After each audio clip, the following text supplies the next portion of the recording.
Hello दोस्तों, welcome to my channel.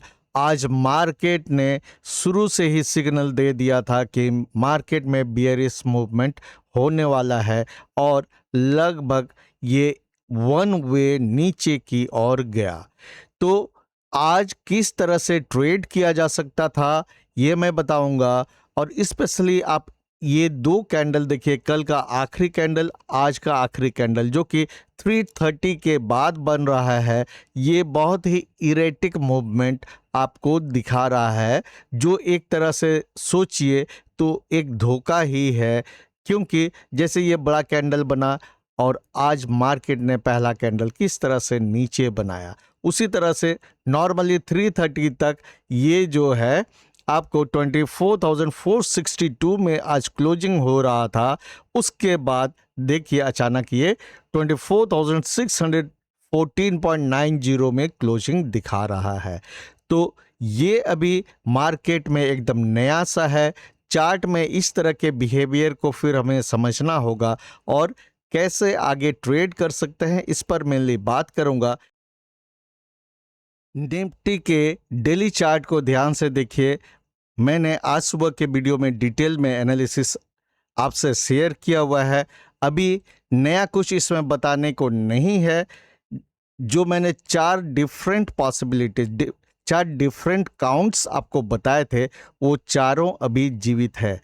देखिए, जैसे कि इस साइड में जो पॉसिबिलिटी 1 में मैंने दो काउंट आपको बोला।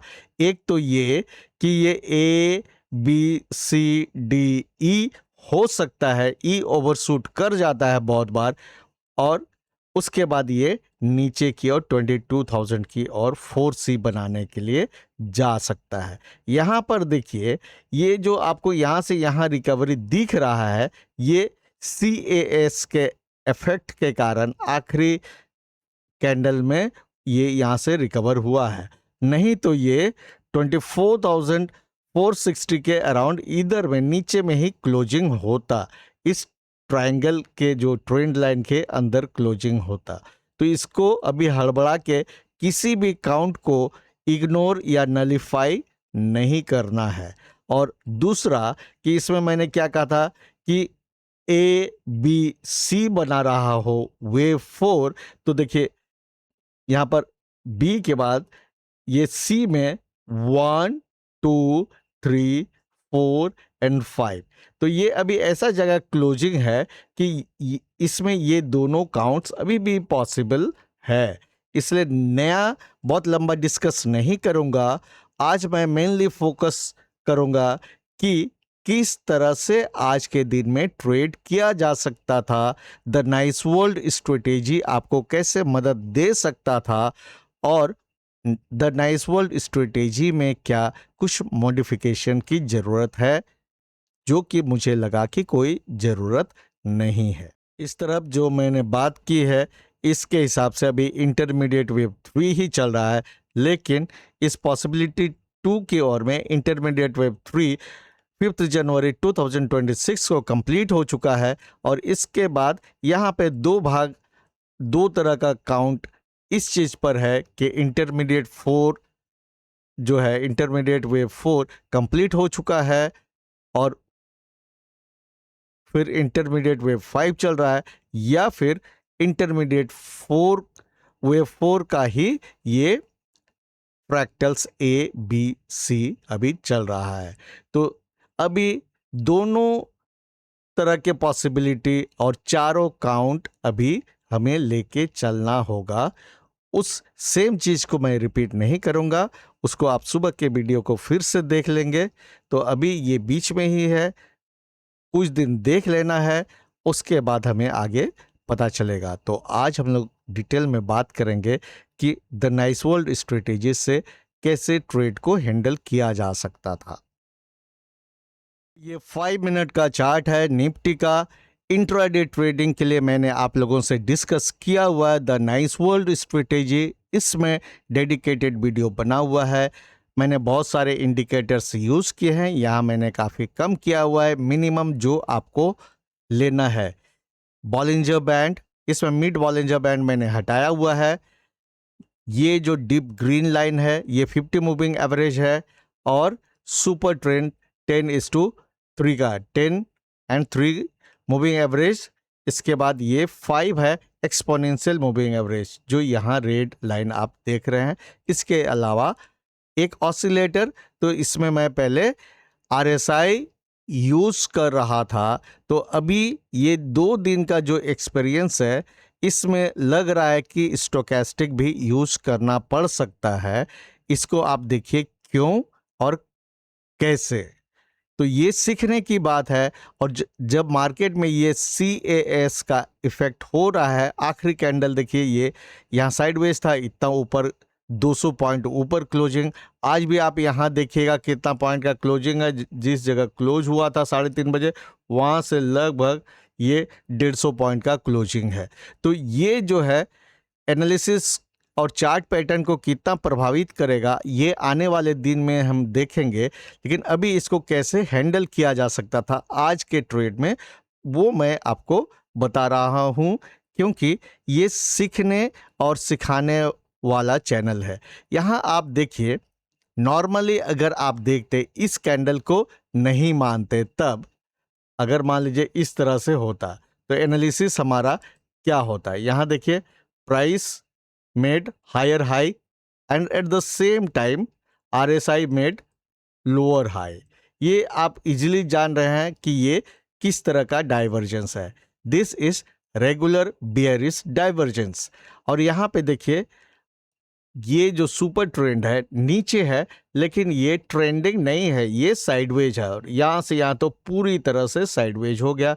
और इस दौरान प्राइस भी देखिए साइडवेज कंसोलिडेशन में लगभग चला गया था। और यहाँ आप देखिए मूविंग एवरेज 50, यहाँ ट्रेंडिंग जो था यहाँ पूरी तरह से साइडवेज हो गया। इस पर भी डेडिकेटेड वीडियो मैंने बनाया हुआ है कि मूविंग एवरेज 50 को किस तरह से यूज करते हैं। जब वो मूविंग एवरेज 50 इस तरह से ट्रेंडिंग हो या इतना भी ट्रेंडिंग हो, इसके ऊपर कैंडल रहे, प्राइस नीचे भी रहेगा तो हम उम्मीद करते हैं ऊपर जा सकता है, क्योंकि ये ट्रेंडिंग है, अप ट्रेंडिंग। लेकिन जब ये साइडवेज हो जाए तब प्राइस ऑसिलेट करता है इसके ऊपर नीचे इस तरह से। अगर बहुत ऊपर होगा तो नीचे आएगा, फिर नीचे ज़्यादा चला जाएगा तो ऊपर जाएगा। इस तरह से ऑसिलेट करता है अगर साइडवेज मूविंग एवरेज 50 है। तो यहाँ मूविंग एवरेज 50 इस तरह से है, जबकि उसके पहले आपने यहाँ क्लियरली देखा रेगुलर बेयरिश डाइवर्जेंस बना हुआ है, तो मार्केट को नीचे जाना चाहिए। लेकिन ये कल के CAS के इफेक्ट में 200 पॉइंट सीधे ऊपर क्लोज हुआ। फ्यूचर्स वालों के लिए क्या दिक्कत है वो आने वाले दिन में हम लोग और बात करेंगे। तो एनालिसिस में ये यहाँ से ऐसे अगर करेंगे, हायर हाई ठीक है, लेकिन RSI में भी ये हायर हाई बन रहा है, लोअर हाई नहीं है। यहाँ तक आप देखिए लोअर हाई है, लेकिन इस जगह में थोड़ा दिक्कत हो रहा है।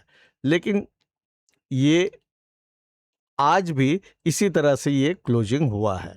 तो इसके लिए मैंने चेक किया, अगर आप स्टोकास्टिक लगाते तो ये इफेक्ट आपको यहाँ पर लगभग बेहतर ढंग से नलीफाई हो रहा था। यहाँ देखिए लोअर हाई ही है यहाँ भी, और यहाँ इस तरह से ये हायर हाई है। ये अभी बहुत अर्ली फेज है, ये आज सेकेंड डे है, तो एक दिन के डेटा पर ये नहीं बोल सकते हैं कि इसका सॉल्यूशन जो है स्टोकास्टिक है। मैं पहले स्टोकास्टिक यूज़ करता था, लेकिन हाल के दिनों में मैं सिर्फ RSI ही यूज़ करता हूँ। तो इसको आगे देखते रहेंगे हम लोग कि क्या इस तरह से इस इफेक्ट को थोड़ा सा एनालिसिस में कम कर सकते हैं। अब आते हैं द नाइस वर्ल्ड स्ट्रेटेजी से, क्या इंट्राडे ट्रेडिंग आज पॉसिबल था। देखिए, ये पहला कैंडल को आप ध्यान से देखिए, ये पहला 5 मिनट का कैंडल है जहां पर ओपन इक्वल टू हाई था। ये एक तरीका है जिसमें आपको पता चलता है कि बेयरिश संभावना ज़्यादा है। अगर ये ओपन इक्वल टू लो होता है तो वो बुलिश सेंटिमेंट को दिखाता है। यहाँ आपने पहला कैंडल ही देखा, इतना बड़ा रेड कैंडल है, और मूविंग एवरेज 50 यहाँ ट्रांसवर्स है। मैंने अभी कुछ देर पहले बताया था ट्रांसवर्स जब मूविंग एवरेज 50 रहे, प्राइस उससे दूर रहे तो नीचे आना है, और बहुत नीचे जाए तो ऊपर जाएगा अगर ये ट्रांसवर्स ही रहेगा। यहाँ आपने मूविंग एवरेज 50 देखा, ट्रांसवर्स है, ओपन जो है ये बॉलिंजर बैंड है, बॉलिंजर बैंड के बाहर था, उसको नीचे आना ही था। मैं यूजुअली क्या करता हूँ कि पहले कैंडल में इस तरह से, वो भी ऐसे दिन में एंट्री नहीं करता, कोई ट्रेड नहीं करता। इसमें 30 मिनट ओपनिंग रेंज में यूज़ करता हूँ। और आपको बता दें कि आज के दिन मैं बहुत बिजी रहता हूँ, मैंने कोई ट्रेडिंग नहीं किया है। ये सिर्फ देखने की बात है कि कैसे ट्रेडिंग किया जा सकता था। यहाँ सुपर ट्रेंड देखिए, सुपर ट्रेंड जो है प्राइस के नीचे और फ्लैट है। तो जब फ्लैट सुपर ट्रेंड होता है मतलब वो ट्रेंड के अगेंस्ट है। ट्रेंडिंग अगर रहता ऊपर, जैसे यहाँ पर आप देखेंगे, यहाँ थोड़ा दूर में मिलेगा। अच्छा, अब यही बात पर यहाँ देखिए फ्लैट है, इसका मतलब क्या है, प्राइस को अपने और अट्रैक्ट करेगा। अगर फ्लैट सुपर ट्रेंड होता है तो वो प्राइस उसके ऊपर रहेगा तो नीचे आएगा, और प्राइस नीचे रहता और ऊपर में सुपर ट्रेंड फ्लैट होता, प्राइस ऊपर जाता। यहाँ पे देखिए सुपर ट्रेंड इस जगह में फ्लैट है और कैंडल के ऊपर है, तो इसने एक बाउंस ऊपर की ओर कॉज किया, थोड़ा सा बाउंस तो गया, और यहाँ पे मूविंग एवरेज 50 से टकराया, और इस जगह में ये डोजी बना, और उसके बाद एक रेड कैंडल, और ये मूविंग एवरेज 5 जो है एक्सपोनेंशियल मूविंग एवरेज नीचे की ओर था। और यहाँ इसके बाद देखिए ये मूविंग एवरेज 50 भी डाउन ट्रेंडिंग होना शुरू हो गया। तो यहाँ पर आपको बहुत सारी चीज़ें हैं जो बियरिश है, और ये प्राइस नीचे की ओर गया। तो यहाँ पर फिर से देखिए आपका काम क्या था, 30 मिनट ओपनिंग रेंज को ड्रॉ करना था, इंतजार करना था। और चूंकि इतना बड़ा कैंडल एक ही बार में बना यहाँ से यहाँ तक, और ये लगभग इस सुपर ट्रेंड के नज़दीक आया, तो एक बाउंस तो बनता है, होता है यूजुअली। और यहाँ मूविंग एवरेज 50 देखिए, ये डाउन डाउन ट्रेंडिंग भी नहीं, अप ट्रेंडिंग भी नहीं, साइडवेज है। उसमें मैंने बताया कि ऊपर नीचे हो सकता है, और ये इस तरह से यहाँ सपोर्ट दे रहा था सुपर ट्रेंड, एक बाउंस बनता है। तो इसको कहाँ तक बाउंस ये जाएगा, इसको देखने के लिए फिबोनाची रिट्रेसमेंट टूल लगाना था। वो मैंने क्या किया है, देखिए ये जो है आखिरी वाला कैंडल, इसको मैंने लिया नहीं, क्योंकि ये कैंडल इस तरह से बन रहा है जो इधर से बहुत उसको लेना देना नहीं है, अचानक 200 पॉइंट का आ रहा है, इसको नहीं लिए। लेकिन कल का जो लो है यहाँ पर इस जगह नज़दीक में, इस लो और आज के इस कैंडल के हाई में मैंने सेट किया, तो आप यहाँ देखिए 61.8% फिबोनाची रिट्रेसमेंट लेवल तक ये एग्जैक्टली गया, और यहाँ पर शूटिंग स्टार बना, और फिर नीचे की ओर। तो ओपनिंग रेंज का जो बीच का है ये डॉट, ये लाइन, इसी में 61.8% फिबोनाची रिट्रेसमेंट लेवल, या तो आप यहाँ शॉर्ट कर सकते थे, या ओपनिंग रेंज के ब्रेकआउट में अगर करना है तो यहाँ ब्रेकडाउन यहाँ पर हुआ थोड़ा नीचे, फिर ये मूविंग एवरेज 50 के आसपास एक पुल बैक आया, इसके बाद जब नीचे आया तो ये आपका आज का टारगेट इजी ही था।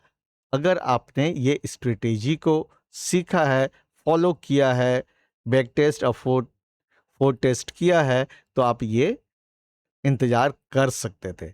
इसमें stop loss usually opening range में क्या होता है, ओपनिंग रेंज लो के नीचे का ब्रेकडाउन है तो इसके हाई के ऊपर में रहता है, लेकिन ये बहुत बड़ा स्टॉप लॉस आपको यहाँ से यहाँ लगता, तो ऐसे केस में आप सुपर ट्रेंड के अलोंग स्टॉप लॉस को रख सकते हैं। ये शुरू में आपने यहाँ अगर शॉर्ट किया है तो सुपर ट्रेंड के ऊपर, या 50% फिबोनाची रिट्रेसमेंट भी है, इसके ऊपर में आपको स्टॉप लॉस रखना था। और यहाँ से यहाँ का जो स्टॉप लॉस है उसका 2R कीजिए, जितना स्टॉप लॉस है मिनिमम उसका 2 गुना आपको टारगेट होगा। ये द नाइस वर्ल्ड स्ट्रेटेजी में मैंने डिटेल में बात किया है, क्योंकि ये CAS का इफेक्ट एकदम नया है। इस तरह का कैंडल आज भी देखिए, कल भी बना था। तो क्या इसमें हम लोग ये स्ट्रेटेजी से काम कर सकते हैं, इसी के लिए मैंने ये डिस्कस किया है। और इतना तो मिनिमम करना पड़ेगा। और आप लोग भी देखिएगा आगे के दिनों में क्या स्टोकेस्टिक जो है ऐसे केस में आरएसआई से बेहतर रिजल्ट दे रहा है या कोई फर्क नहीं पड़ रहा है। तो कल वाले केस में तो स्टोकेस्टिक बेहतर यहाँ पर दिखा रहा है। तो आगे देखेंगे, इसको डॉक्यूमेंट करने की जरूरत है। तो ये हुआ द नाइस वर्ल्ड स्ट्रेटेजी का एक तरह से रिवीजन और कैसे इसको यूज किया जा सकता है।